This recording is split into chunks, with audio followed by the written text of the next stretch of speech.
Сәлеметсіздер ме оқушылар?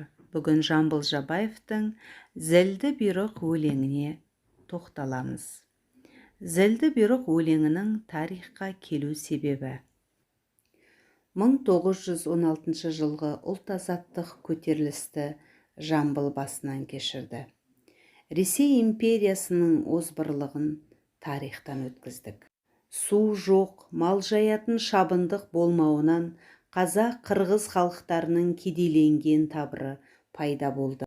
Соғыс ауыртпалығы Қазақстанда жұмысшылар мен шаруалар қозғалысының өсуіне түрткі болды. Қазақ жастарын майдандағы тыл жұмысына алу жөніндегі патшаның 1916 жылғы 25 жарлығына байланысты ереже шықты. Ұлт-азаттық көтерілістің басталуының себебі қазақ жерін отарлау, қазақ жерін қоныс аударған орыс шаруаларына күшпен тартып әперу саясаты еді. Бұл дағдарыстың айқын көрінісі Қазақстан және Орта Азия халықтарының 1916 жылғы жалпы бұқаралық сипат алған ұлт-азаттық қозғалыс болды. Бүгінгі сабақтың мақсаты әдеби шығармадағы тұлғалық болмысты гуманистік тұрғыдан талдау, көркем шығармадағы кейіпкерлер бейнесін ашып, үзінділерді жатқайту. Зілді бұйрық өлеңі тұтастай оқиға желісіне құрылған және тарихи деректермен берілген. Осыған қарап нақты тарихи оқиғаның берілгендігін аңғару қиын емес. Өлең шумағына назар аудар, өз ойыңды баянда. 31-19-ды алат деген суық хабар халықты бұлқындырды. Жылады сорлы халық малын айтып, кеткен соң қолдан шығып келмес қайтып. Дейді де, еңірейді, егіледі, қайғының күндіз түні күйін тартып. Халықтың бойындағы үрей суреттеледі.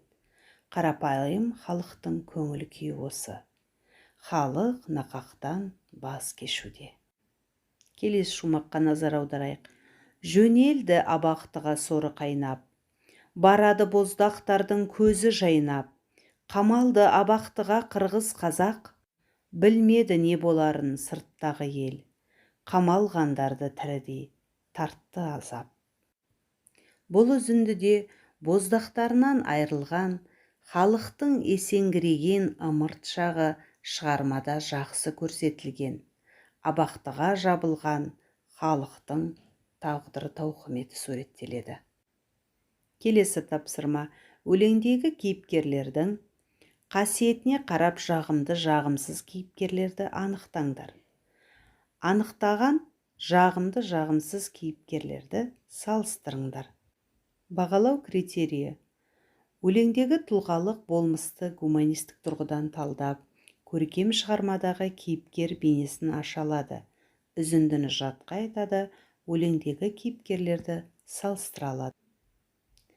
Келесі сұрақ. Өлеңнің тақырыбы мен идеясы, ақынның сезімі қандай? Өлең неліктен зілді бұйрық деп аталады?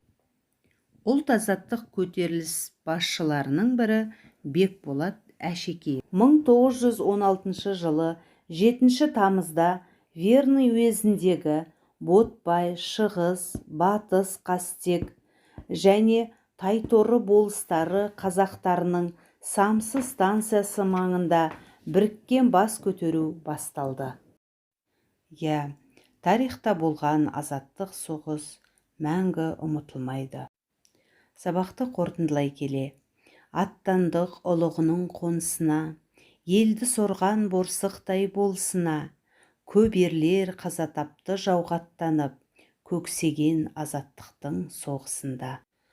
Жамбыл азамат ерлердің ардалы ісін жырына қосып, қос қолдап жырлай білген жыраудың мұраты да ерлердің ісін дәріптеу болатын. Қиямет заманда халқының мұң қайғысы мен намыс арманы үшін жанын қиған Бекболаттай, Ботбайдай ерлердің батырлық болмысын келер ұрпаққа үлгі ету керек болды. Осылайша қаһармандық жыр туа келді.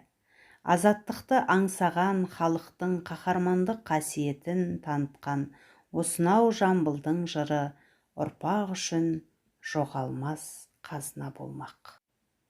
Сабақтан кейінгі әсерім: не сезіндім, нені білдім, қандай ой пайда болды, нені үйрендім. Кері байланыс жазыңыздар. Назарларыңызға рахмет.